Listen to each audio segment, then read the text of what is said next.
রাফার ভূগর্ভস্থ সুড়ঙ্গ, যেখানে এখন জীবন মৃত্যুর লড়াইয়ে দিন কাটছে হামাসের অন্তত ৬০ থেকে ৮০ যোদ্ধার।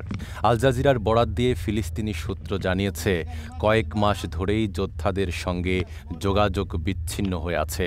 সুড়ঙ্গের ভেতরে নেই পর্যাপ্ত খাদ্য ও পানি। RICL TMX, যুগের পর যুগ স্থাপনা থাকে মজবুত। গত মাসে ইসরায়েল ও হামাসের মধ্যে যুদ্ধবিরতি হলেও রাফার নিয়ন্ত্রণ নিজেদের কাছে রেখে দেয় দখলদার ইসরায়েলি বাহিনী। ওই সময় থেকেই পরিস্থিতি আরও জটিল হয়ে ওঠে। সূত্র জানায়, আটকে থাকা যোদ্ধাদের কয়েকজন সুড়ঙ্গ থেকে বের হওয়ার চেষ্টা করলে তাদের ওপর বিমান হামলা চালায় ইসরায়েল। এতে এখন পর্যন্ত অন্তত ৩০ জন নিহত হয়েছেন।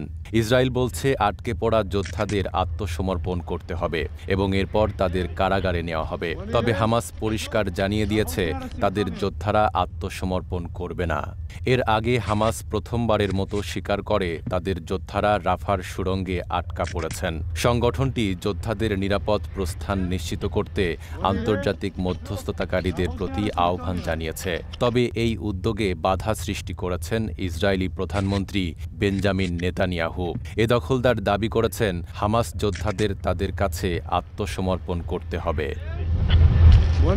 অবরুদ্ধ রাফায় দিন যত যাচ্ছে ততই বাড়ছে মানবিক সংকট ও উত্তেজনা।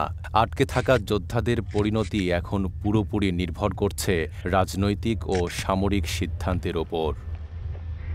নাইম আরাবী, ঢাকা পোস্ট।